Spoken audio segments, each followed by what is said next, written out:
Okay,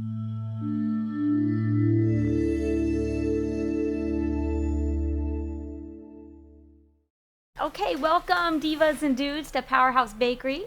So exciting to have you again to my bakery, and our conversation still is around, can we get enough in our foods? And we've been looking at vitamins, and we are going to be looking at minerals as well. We want to really understand what the value is around getting a supplement if we need it, and who would be at risk for maybe a deficiency. What does a deficiency look like? So that you can all make the very best decisions around what's on your best foods list, how to take it from good to great, and then if we need a supplement, how do we navigate around that and decide what should we use in a supplemental form, and then how do we tell if we are on the right track? We're so lucky in this era and in this country to have great preventative measures to investigate. So we can look at lab work, we can look at a bone density, we can look at even the calcification in our arteries to see what's going on, and if we can then treat a symptom. And that's always been my goal, is to help us understand what does it look like to treat a symptom, rather than having a prophylactic or just an insurance pill that might in fact become not a good decision, because sometimes too much of a good thing is still too much. And so that's what I want to investigate with us and really understand the whole process. So as we go through some of these slides, really what I want us to focus on is whether or not our food is enough. And so vitamins and minerals are organic molecules. We talked a lot about water soluble versus fat soluble. So if you remember, what's fat soluble mean? Well, it means it has to have fat in order to digest and absorb it, and then it's in fact stored in our fat tissue. We talked a little bit about water soluble when we were on the B vitamins last week, and we're finishing them up now. Water soluble means that they have to be dissolved in water, and then our body doesn't really store them, because our body doesn't store a lot of water. It does a little bit, but not a lot. And so the thought is, well, if we just pee it out, what's the risk? So for the most part, I think that's probably okay to think. There are, though, some upper limit ranges that we'll talk about on a couple of these. And also remember that minerals are inorganic elements, which just means that they are not naturally found in the body. We have to eat them, just like with the vitamins, but the minerals are important to note that they come from the soil and the water. And vitamins can oftentimes be made in our body, kind of like we talked about with vitamin D. We have to get a little bit from food, but we know that a lot of what happens in our body is actually made in our body. And then we're going to look at the RDI and the RDA. So the National Academy of Science has come up with, well, what does our bodies need as far as these micro and macronutrients, and what do they base that on? So I think that's where our conversation is really the most interesting. The US RDA is such a great resource, because we've got some of the smartest people in the world working for our health, trying to decide what is important and how do we help our people groups, our citizens of the US, stay healthy. And I thought it was really interesting in my research that there's been quite a history around the vitamins. There's been a controversy on whether or not we should put it in food. Way back even in the 1800s, early 1900s, there was a discussion, should we put this in people's foods? I mean, the risk is real. If we give it too much, put too much in foods, do we run the risk of harming our people? And if we don't do enough, what's the risk too? And a lot of this research was around looking at countries that didn't have as much assistance from their almighty government, and we did see some world health issues. So we saw malnutrition, we saw people groups that were really suffering, and so that's where we gained some of our knowledge, is trying to understand how do we do the best we can with our population. And we came up with the beautiful healthy plate. So this is quite recent. This is much older than the early 1900s. As we started having this controversy around taking supplements, the people that really try to help understand our nutrition value, we start to think of what would a healthy diet look like? And that's really what posed this whole discussion. One of our divas asked, well, could we eat enough? And so when you put together this beautiful plate, it talks about getting whole grains, it talks about getting vegetables, fruits, and of course healthy protein. So when you eat this way, there's a really good chance that you are not going to see any deficiencies, especially of the fat soluble and probably even the water soluble vitamins. And moreover, we're going to even be able to go through those preventative lab tests like bone density scan and blood work and see that, our labs are looking pretty good. We're doing all the things right. Notice that this has some entries kind of around the plate, because we know that it's not just what you eat. It's also how you exercise. It's definitely the fluids that you take in. I like that they put water up there because, over the years, one of the things we've really talked about is avoiding beverages that are sweetened. And so beverages that are sweetened is a way to pull down your nutrition, not only because it displaces some of the good calories, but also because it causes inflammation by having too much sugar. And we know then that becomes a problem that then we see our body tissue suffering. So when we think about this healthy plate, it's really nice that they've made sure that water is front and center, because for a long time we used to think fruit juices were a great way to get nutrition. And now we're finding, even in some of the research studies that I'm going to go over with you, that we see improvements in overall health with fruits and vegetables. We do not see an improvement in health when those nutrients are coming predominantly from fruit juices. So pretty interesting. It also gives us a good idea of healthy oils. We went through an era, most of us in this room are probably familiar with the fat-free era, that all fats were bad and that all fats should be decreased, because we saw a correlation between cardiovascular disease and dietary fats. And then when we pull back and we start understanding some of the idiosyncrasies of that observation, we realize that not all fats are treated equal. And when the fats are cooked, that also has a deleterious effect, which is why in your best foods list, I always talk about really looking at what the fats are, and then how are they cooked, and how are they really augmented in the wellness of the whole plate. And notice too that there's bright colors on this plate. I love the fact that even this visual is helping us understand the importance of bright colors on our plate. And when we look at a history around what the World Health is telling us, we have found that deficiencies happen most often when the plate color is monotone. What do I mean by that? Right, all the same, which is almost always just things like rice. Highly refined white rice has taken out the nutrients. Another really interesting one was corn. Corn has a lot of nutrients in it, but if it's not treated properly, you don't get access to those nutrients. So we'll find that out when we're looking at the B vitamins. So bright colors.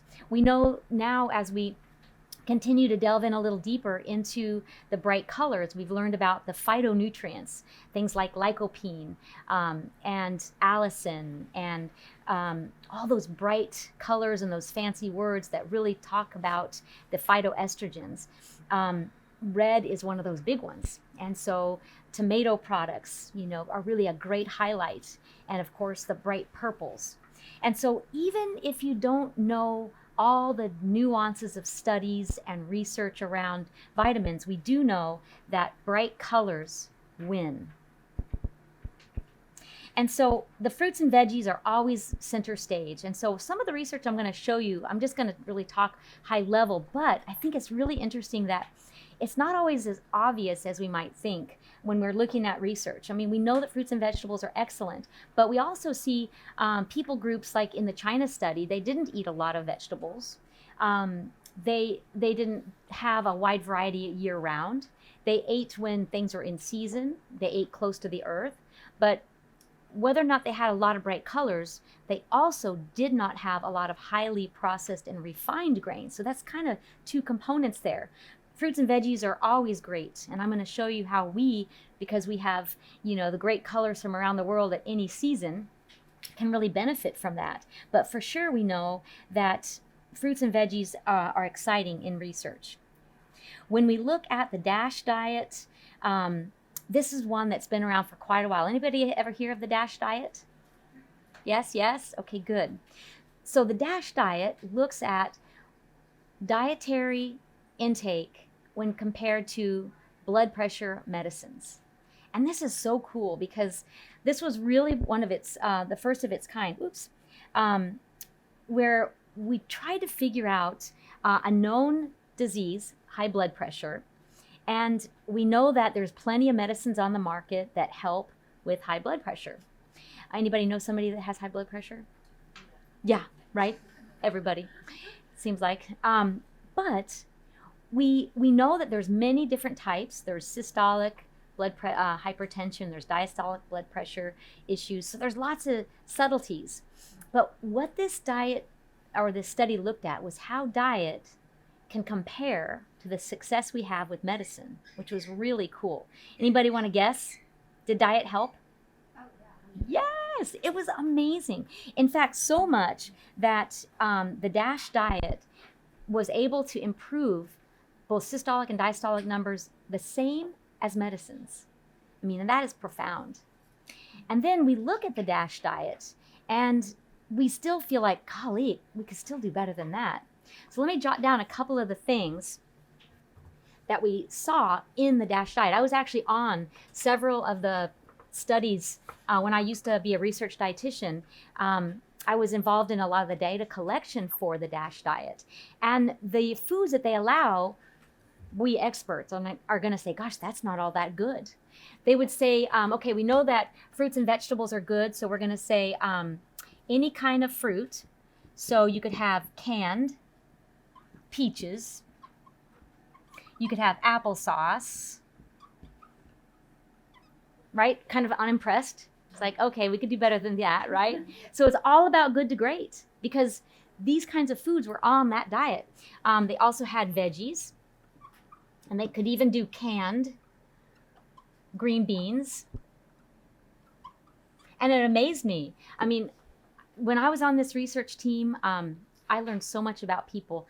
I had one gentleman that ate 4 cans of green beans every day. That's all he ate. And it even made his blood sugar go up, which you'd never imagine that blood sugar go up from green beans. But yeah, so the DASH diet was not very strict. It said more fruits and vegetables. It even let you eat, for the whole grains, it said you could eat any kind of white rice, white bread, and of course potatoes. So my point here is that even with these, ones that we say aren't as good as we could get, still had a valuable improvement. So it's not always just about what you eat, but it's also what you don't eat that improves your overall health. And this is a strategy that I've used with some of my clients. If they feel like, gosh, Suzanne, I do everything right and I can't do this, this, and this, lose weight, fix my, blood sugar, etc. And I try to help them see it might not be what you're eating, it might be what you're not eating. And so understand that's a really important nuance. And the DASH diet helped us learn that. And so as we went through this study, we were really excited that it didn't take much to have a significant improvement on blood pressure with diet alone versus the medicines. What else do you think helped with these people? They had weight loss. And so the cool thing is that because we did some kind of dietary shift, they had weight loss, which also improved their control of their blood pressure. We've talked a little bit about the metabolic syndrome, and that's when you have this combination of effects that includes overweight, weight around the abdomen, and then you start getting sensitivity to blood sugar, so insulin sensitivity and hypertension and high cholesterol. And that little trifecta, if you will, starts to cause everything to get much worse. And so when these people were able to have a little bit of weight loss and an improvement in their diet, stopped eating maybe some junk food, started eating a little bit better, wow, we saw a really cool improvement. Here's another one, the Harvard Nurses Study. This one is also really cool because, again, you know what we consider an important study? It has to have a lot of people. So this had well over like 10,000 people. It looked at people for many years, so over 14 years. And sometimes, you know, looking at a very controlled study versus observational, kind of looking at people going forward versus trying to remember what I've done, we always remember much better, right? We always remember much better of what we've done. But when you look forward, you can kind of observe people in their natural situation and oftentimes get better results. So in this nurses study, they looked at professionals and what kinds of things did they eat, and then what kinds of diseases did they start to have. And sure enough, we saw that the more fruits and veggies that somebody consumed, the decrease occurrence of cardiovascular disease. You know, so we see a lot of these kinds of studies where it's really exciting because we think, okay, we're further validating that adding lots of colors to our diet really help. And so remember that all of this is kind of wrapped around, should we supplement? Should we tell everybody to get a supplementation? And if so, is that going to buy us less morbidity and mortality? When we look at these big lifestyle diseases, we see that, wow, diet has a pretty good impact. So maybe we're going to do okay with just encouraging people to eat from that plate. And so, you know, as we go a little farther, there's another one where they started looking at the fruits and veggies intake and their risk of cancer. So this one kind of surprised people. What they found is that whether they had 8 servings of fruits and veggies a day, or they had less than or equal to 1 serving a day of fruits and veggies, it didn't really change their incidence of cancer. And we think, what? How can that be? That's supposed to help everything, more fruits and veggies. And so I think it's important for us to realize that sometimes data we have to really look at carefully and understand direct correlation or causal or just coincidental. And we don't always know. And of course, all of us in this room know that there's a lot of things that we can't understand around why cells start growing abnormally. And when we're looking specifically at the B vitamins, this, of course, is just a little tiny window into what fruits and vegetables provide, right? I alluded to that bright colored plate, and we think of the polyphenols and the phytoestrogens. It's not really well represented in that plate. And so as we'll see, there's other food groups that can delve into a little more of what the beauty of vegetables can really offer us. And when I say vegetables now, I'm really broadening that term, things from the earth, right? Not just the fruit or the leaves or the seeds. We start really understanding that the picture is more complicated and it does require more testing. And that's something that really came out of this study, is that there's something else going on. Just put on your science hat for a minute. What do you think might have also been going on in the nurses study that didn't necessarily help them with their cancer incidence? Environment. Yeah, exactly. You got it. Environment isn't really controlled for. Of course, other medicines, other potential carcinogens in their diet. And so, you know, oftentimes when I talk about creating your healthy plate, again, it's if you have a lot of potential carcinogens, you say you grill every night and get everything really dark and crispy, and you use lots of processed meats, and you lose this and that, and you're very stressed, and you work in an environment that has asbestos. I mean, of course, I'm creating a crazy example, but you see, so being very cautious that we don't have a cause and effect mentality, it helps us to really think through, okay, do I really need to take a supplement? Or do I need to focus on maybe a broader scope of my wellness, which I think is going to be the case for us. So now let me show you one other study. This one I think is super cool. It's called the FARVID, F-A-R-V-I-D. And this one is actually new to me. I mean, I've been around for a while, and I know about the NHANES survey where it tested, it looked at 40,000 professionals. So there's lots of great nutrition studies going on, but this one's kind of new. And what it kind of told us was that the dietary patterns of adolescents, or the youth, has like this huge impact on our risk of getting diseases later in life. So it's kind of like you're investing into your adult risk. So this is where, gosh, I hear parents often say, oh, let the kids be kids, give them hot dogs and sodas. And in my mind, I'm just cringing because I feel like, wait a minute. Now, this is before I thought, wait a minute, this is not developing good habits. It's not training their palate to like foods that are really going to be investing in their overall long-term wellness.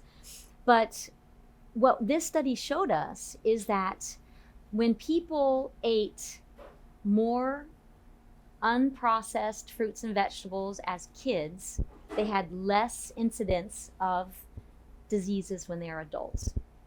Right? Pretty cool.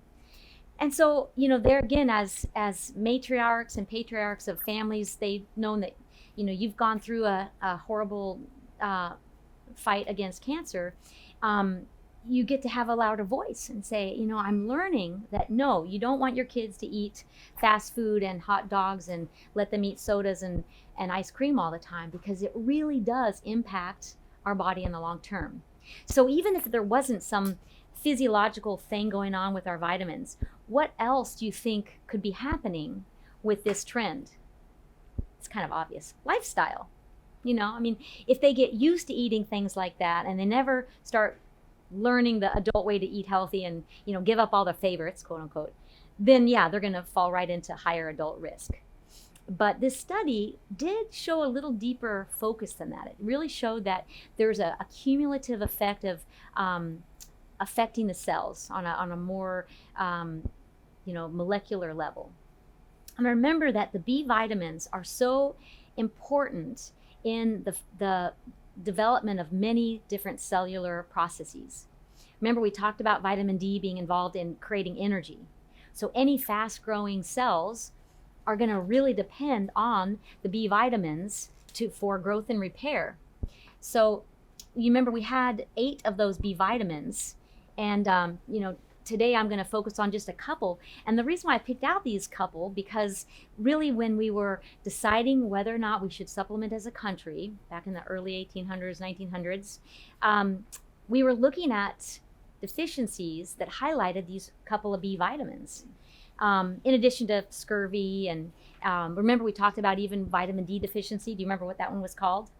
Yes, rickets. So these sort of monumental deficiencies showed up in the human history as big landmarks. And that's really the reason why we decided if we wanted to supplement or not. And, it's amazing that between 50 and 70% of Americans take a supplement. Anybody in here take a pill of a supplement? Yeah, I know. And especially because we are a compromised group, right? We know we've already had problems with our body functions. Something hasn't been working right, so why not? And I don't want you to think that I'm suggesting that you not take a supplement. I still believe that it's a good idea, especially with our group, right?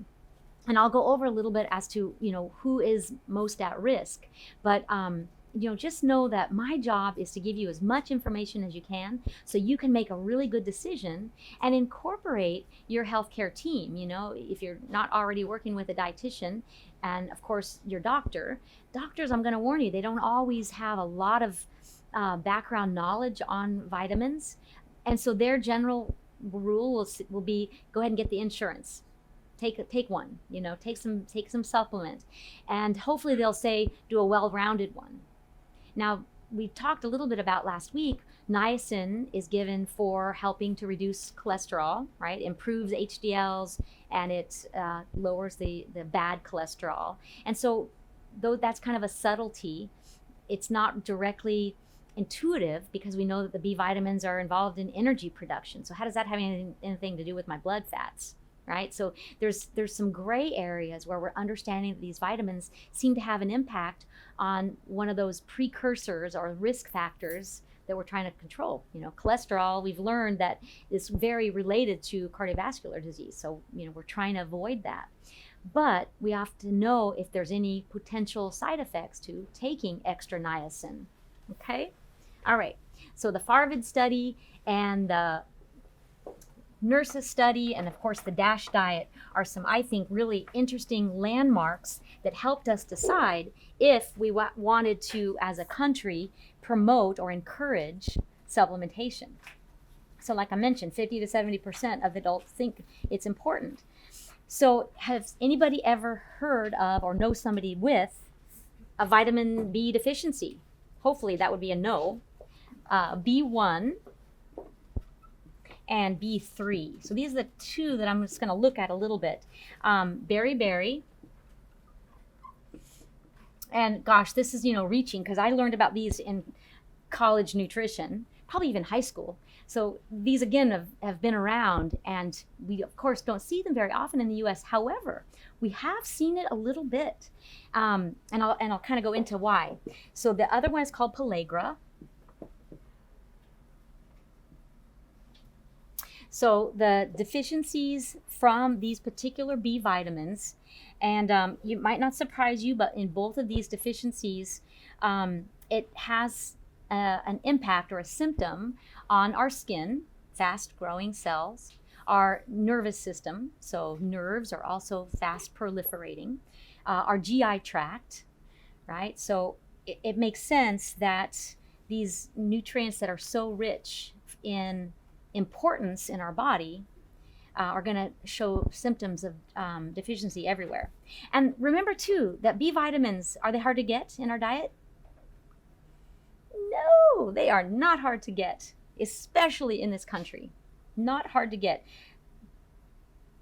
So if we think of what does it look like when you get something like berry, the symptoms are pretty widespread, like I mentioned. Loss of appetite, weakness, body pain, shortness of breath. That's what SOB stands for.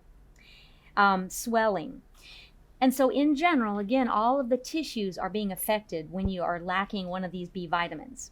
Niacin, we know of the 3 Ds of malnutrition, affects the cells that really are in high turnover. And so we know that mucosa, that's the nice viscous lining in our mouth, in our throat, all through our GI tract. That is really important in making sure that those epithelial cells are being protected. So when patients are going through chemotherapy, the mucosa is affected because the chemo drugs are so good at stopping fast-growing cells. And that's why they so often have lots of GI upset. So nausea, vomiting, mouth sores, very similar to what we just saw here. When I work with patients that are going through treatment, what I try to do is help them get the nutrients they need as easily as possible so that even if their mucosa is affected, they can still absorb nutrients, because fortunately those nutrients are available. Remember some of the bright colors that I encourage people to eat? Things like beans and butternut soup, so those winter squashes, all those bright colors, mushrooms and spinach and green meat, all those are so important. And it's because they're easy for the body to digest and they're loaded with those phytochemicals that, again, help the body rejuvenate. And so if you have one of these deficiencies, something serious is going on. Of course, it's not the same as somebody that's going through a treatment that we know the treatment's going to stop and our body will then rejuvenate. This is a niacin deficiency and thiamine.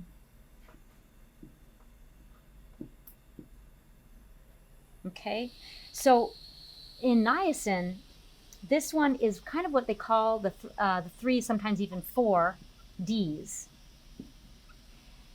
So again, nothing like what we're seeing in somebody that's taking a medicine, because it's so long term that the final D is, guess what? You can actually die from it, death. But we have dermatitis, and we have diarrhea,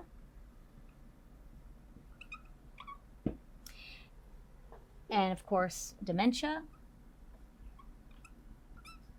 So 1, 2, 3, 4. So hopefully we get to it before it gets, that far fetched.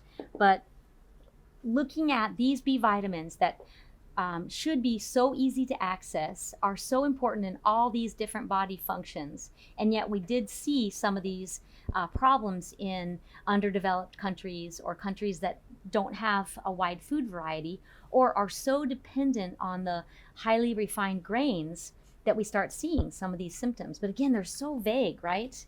How would we ever figure out that all we need to do is give this poor person niacin and they can be okay? It's amazing. Wanted to quickly mention the sun exposure. When they're very sensitive to sun exposure. In some of the pictures, I saw in college when we were learning about these, the poor folks that had these issues were really affected, and it almost looked like they were sunburned. You might even see this in some of the folks that are homeless, and they're extremely red. Well, some of it could really be just plain sun burning, but they're so sensitive to the sun because of the disease, because of the deficiency, that their skin is very highly affected. There's also a very unique little ring that goes around the neck when there is the vitamin B3 deficiency. Notice that it's kind of a different shape. There's another ring that happens around the neck with diabetes. So I wanted to make sure that you knew that there's a difference here. It's more pronounced, I guess, in folks that have a darker pigmentation. So Hispanic population, it will often be a dark pigmented ring around especially the back of the neck. So that's very different. That's from chronically elevated blood sugar. This one is, if you can see it, it's actually in the front of the neck and it's jagged. And so that's something that's characteristic of pellagra. The feet there, and I know they're not pretty pictures, but the feet are very scaly and red and irritated. But how many people have a rash like that and they think, oh my goodness, could I possibly have pellagra? Probably not. Probably not. Thank goodness. Things you would see in a person with alcoholism. Yes, exactly. You got it. You got it. Absolutely. And the question was, do you see this in people that have alcoholism? And of course, and I'll go to that slide in a second, but let's chat here for a minute about it, because when somebody has excessive use of alcohol, what organ is affected? Well, their liver. And their liver is so key in processing nutrients. The first thing that happens after you eat food, there's a little bit of breakdown and digestion that happens from the stomach and then the small intestine. And then the food immediately goes to the liver to get repackaged and kind of ready for absorption and transport throughout the arteries. So if the liver is not able to do that, now we've got a problem. We can't absorb those nutrients. And so again, we've learned that the fat-soluble vitamins need fat in order to be digested and absorbed, and the water-soluble vitamins need to be dissolved in water and then be able to be in liquid form and travel through the blood. So if any of those systems are broken down, then you have a compromised situation with absorption of the nutrients. So this one's kind of interesting too. This slide is showing B1 deficiency, and there's wet versus dry. So really all that means is that when you are lacking vitamin B1, it can have a direct impact on your cardiovascular system, and it could be a direct impact on your nervous system. So fatigue, depression, memory impairment, brain dysfunction, overall central nervous system disorders, difficulty breathing, fast pulse. Metabolic acidosis is when somebody is not able to get sugars into their working muscles. So their blood sugar is high, but their muscles are starving. So it causes lots of problems in physiology, obviously. When I worked as a researcher and I was in a facility that had psychiatric patients, we actually did see a beriberi case. Oops. Because this person had schizophrenia. And so they had very poor digestion and they were an alcoholic. And so they had all of these symptoms, but it was so hard to sift through because they also had an underlying psychiatric disorder. Now, the begging question might be, well, did one cause the other? And of course, I'm no expert, but it was really tragic. And, again, the vitamin deficiencies are so rare in our country that these shouldn't happen. But yet they sometimes do because of illness. So who is at risk? Again, look at that picture. I think it's so important to realize that B vitamins are in meats, they are in nuts and seeds, they're in whole grains, they're in legumes and pulses, they are in eggs, all different colors of fruits and veggies. And so we even talked about this a little bit when we were looking at vitamin D. We talked about eggs, how they kind of go in and out of fashion. I'm telling you, in the last month, I've been eating more eggs because I realized that they have so many nutrients to offer. And so I hope you're not using egg whites because you need that yolk in there. And that's the way God made that beautiful egg, so that it gives us a really good punch of nutrition. Don't be afraid of carrots. Right now in the industry, sometimes you hear carrots are bad because they're too high in sugar or a glycemic index, and I just categorically deny that.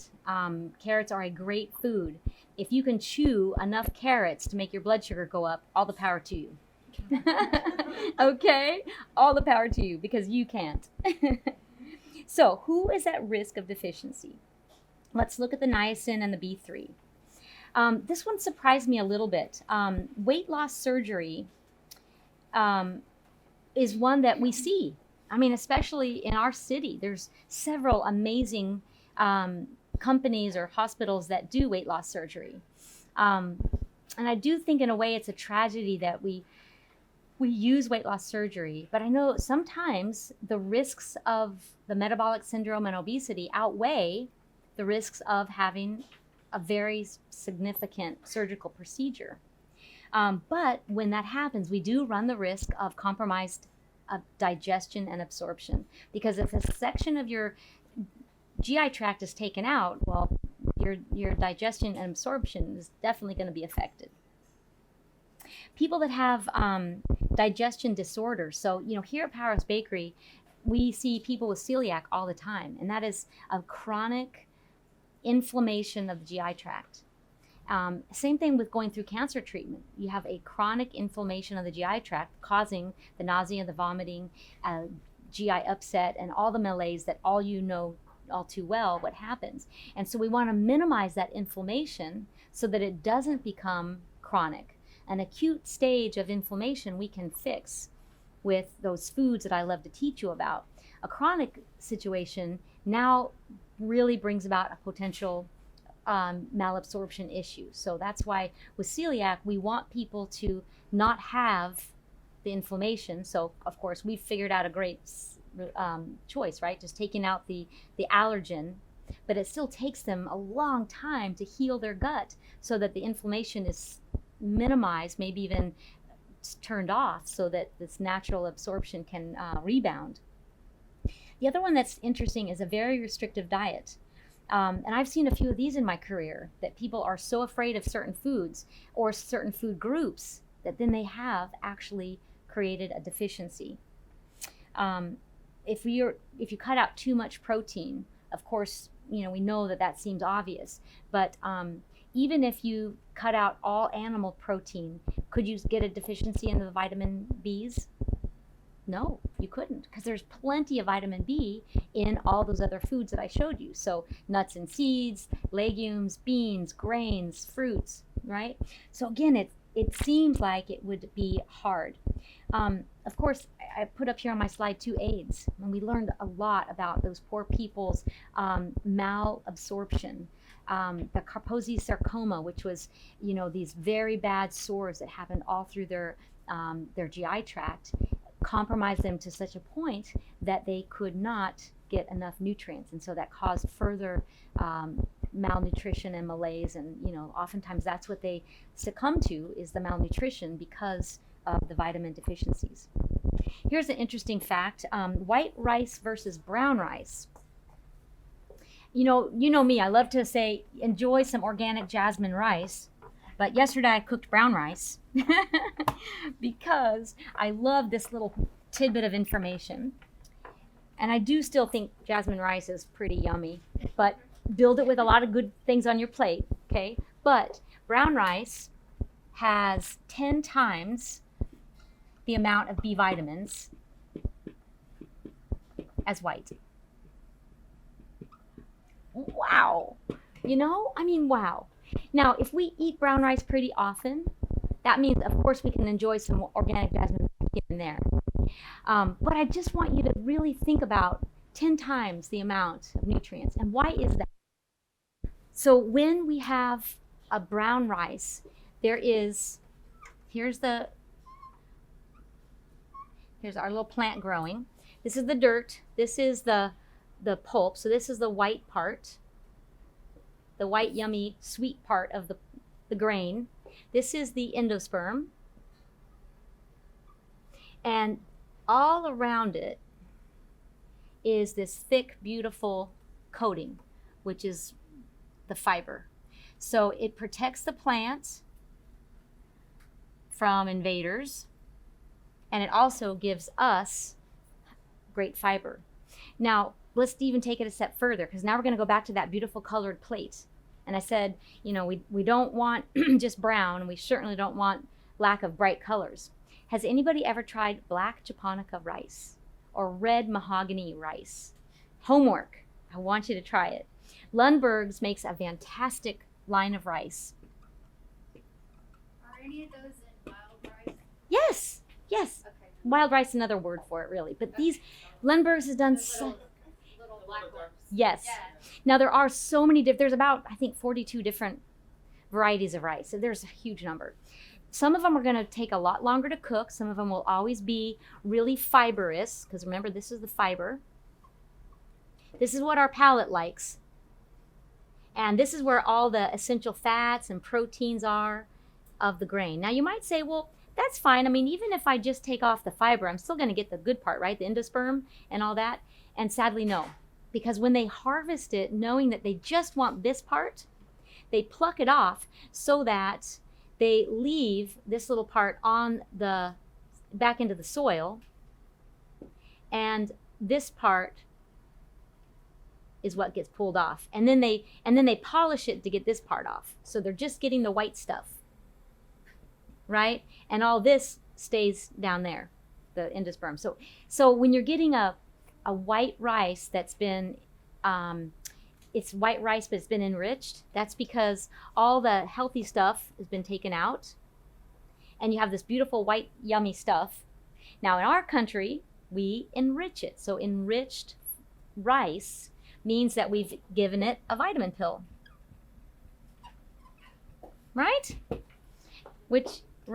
Our country does this.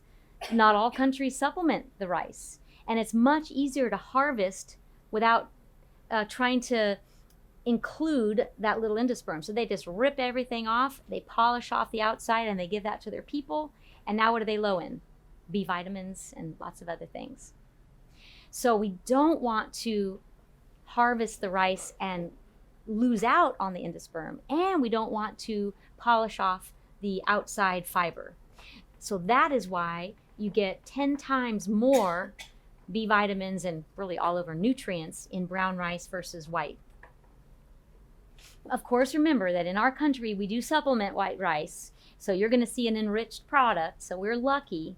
But if you're in another country, just about every other country, other than probably Europe, they don't enrich their rice, which is why we did see some berry and some pellagra in some countries that focus so much on, the bulk of their diet as rice. Pretty cool, right? So, foods to include. So now we're back in the US. Yay, we have a wide variety. We can get enriched grains, and we choose not to because we think they're bad and we shouldn't eat things that are white. And then we don't really like brown rice, so we don't eat that either. So what does our plate look like? Well, it's going to have just a meat and a veggie. Okay, well, you're probably going to do just fine, but you're not going to be nearly as happy if you don't have a little bit of a complex carb in there. But foods to include. Acorn squash. What color is that? Yes. Yes, yellow and orange. Yes. I didn't write butternut, but it's there too. Spinach. What color is that? Right. Asparagus, Brussels sprouts.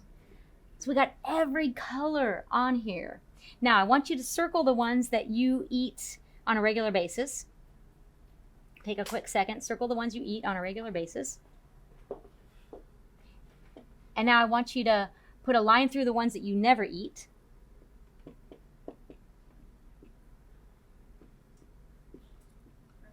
What are legumes again? Ah, good. I'm glad you asked that. Legumes are actually a class of plant. And I left a little open star there because I'm going to have you write in the pulses. And I kind of alluded to that earlier, but now I want you to really think about the difference. So the legume, and this is kind of probably a small detail, and the horticulturists in the room will appreciate it, and maybe the rest of us won't care. But what's really interesting is when you hear the word pulses, now you're going to know that it has to do with the actual seed or part that you eat. And so when we think of legumes, that's the whole plant. And now we think of lentils. We think of split peas. And of course, you know, there's so many different types of lentils. I'm going to see if I can think of, there's the pouy, which is a French green lentil. There's the sprouted lentils. Black-eyed peas. Yes. They're not actually part of the legume family, but they are part of the bean family. Black-eyed peas.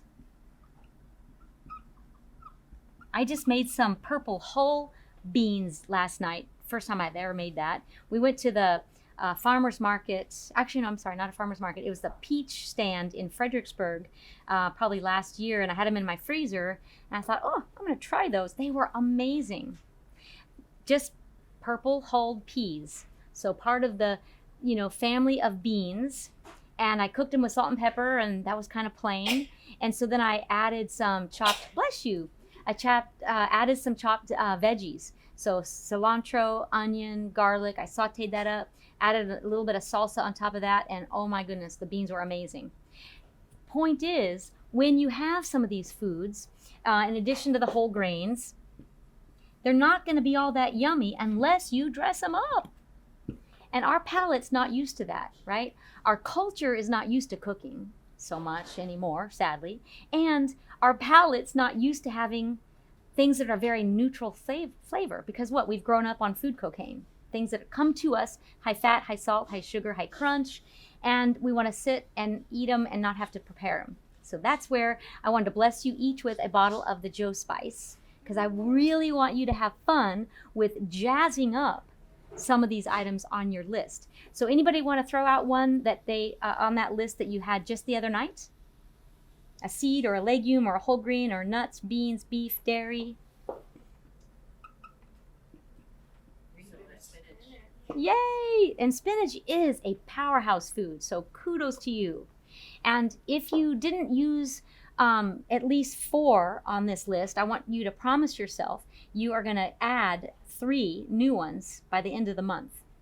And so it's going to be fun for you to experiment. And like I said, using the Joe Spice that I gifted you, I want you to experiment with the flavor, knowing that you can put as much as you want and not to overdo the sodium, because there's no sodium in there. Can we add broccoli to this too? No, absolutely not. I'm kidding. Of course you can. Broccoli, you betcha. You betcha. Here, let's go back here. These were noted because they're really high in those 2 B vitamins, B3 and B1, so niacin and B1. But of course, you get those B vitamins in so many things. So you could even say all the cruciferous vegetables. Like I said, I left that one little star because I wanted to make sure you wrote down pulses, which, you know, it's just a subset of legume, but you could put broccoli there too. And let me just hold out for a minute on whole grains, because, you know, sometimes that confuses us too. What exactly is a whole grain? Well, the picture that I drew of the rice, if you get a wild rice, or you try the Lundberg's black japonica or the red mahogany, those are whole grains for sure. If you try sorghum or quinoa, whole grains for sure. If you get the Uncle Ben's rice that's in a bag and you just drop it into the water, no. Okay? Got it. Okay, so supplement. Who and why? If we can really get the value in these whole foods, and again, these are areas that we're not as experienced with. So that's why I really want us to play around with how to cook maybe a red lentil. Red lentils are in our fridge now because I wanted to experiment with one that cooks a lot faster. The Puy lentil is a little bit harder, round green lentil. It's a French lentil. It takes longer to cook. But the smaller ones that are brighter in colors cook in 10 minutes. So gone are the days that you need to have an Uncle Ben's bag of instant rice. You can use lentils and cook them in about the same amount of time. But you can't do it justice without plenty of flavors. And nuts and seeds. So gone are the days that you need a snack that comes in a bag. Now you can make your own snacks from nuts and seeds. Anybody have any favorite ways they serve nuts and seeds? I put walnuts on my oatmeal. Nice. About how many, Rachel? Well, if they're whole, I put about 3 or 4. Good. That's perfect. Absolutely perfect. And so adding them to foods, you could add them to your grains. You could add them, of course, to salads. So gone are the days that I want you to have a salad that doesn't have something that's got a mega crunch in there. So pumpkin seeds, walnuts, almonds, slivers, of course, cashews, and then get a little bit daring and maybe try some filberts. What's the other word for filbert? Hazelnut. Yes, you got it. So experiment with that. And then if you really want to get clever, buy some of the unroasted nuts and wash them, dry them if you want to, but get some olive oil on there, add some of that Joe spice, and roast them yourself. And now you've got your own exclusive snack. Say like the raw peanuts or something, or Yeah, exactly. You could do it with peanuts as well. Absolutely. Because the beauty is that once you get in the hang of this, you do a little bundle and it will be ready so fast. And now you don't have to wait to go to H-E-B to get your snacks for the next football game. I heard there was one this weekend. But you don't want to have to rely on store-bought snacks. You much prefer ones that are super packed with nutrients. And I know I'm almost out of time, but I really wanted to share with you some fun facts about bananas. Bananas are always thought of kind of on the fence. They're good for you or not good for you. They're actually a great source of B vitamins. Who would have thought? They do not have a high glycemic index. They're very high in fiber. And so I really want you to bring bananas back into your repertoire and use them. And of course, I've mentioned the beauty of the whole grains and, you know, really getting the most out of the color of your rice and dressing it up with spices. Question? No? Okay. But you said we can't buy the boxes like the Uncle Ben's long grain rice No. or whatever. So like if you get like I guess like the bag that says like long grain and okay. Yes. It's So, not- it doesn't have anything. Okay. and of course, you know, I'm never going to say never. I don't want to be too obtuse about that. But just don't buy it too often. You know, like I do, you know, in the era of me becoming a vegan, I have just started to love rice. And I just think it's such a wonderful way to add to a meal. But you can, again, take it from good to great by what you put in it. So adding the chia seeds or hemp hearts, adding all the fresh herbs, now makes your organic jasmine rice go from good to great. And it won't mean that I don't also use the beautiful dark rices too. Could you add that while it's cooking, or? You can do both, absolutely. So here's a recipe for you. Now you all have it. And this is a Mediterranean rice. So I'm sorry I misspelled organic. 2 cups of brown rice, 4 cups of water, 2 tablespoons of olive oil, 1/3 of a cup of your herb blend. So it's okay if you don't have one of those. Just put a different one in. I happen to love fresh thyme. If you don't have fresh thyme hanging around, what else could you use in place of it? Oregano. You could use a jarred spice. You could even use only the Joe spice that I've given you. But it's nice to have some crunch and color in there. So use it if you can. And then you also use the onion, peppers, celery. I didn't include garlic, but could you put garlic in? Of course. What does this look like? What does it remind you of? Yeah, Spanish rice. And paella as well. You know, it's amazing, you guys, that every culture around the world uses rice in some form or another with their own spin on it. So whether it be Spanish or Asian or Japanese, rice is the bomb. So now we've got to just figure out a way to really incorporate flavor, texture, and load it up with nutrients, and you've got it covered. So the 1.5 teaspoon of Joe spice is going to give you all those seeds that are the micro seeds, which are the herbs.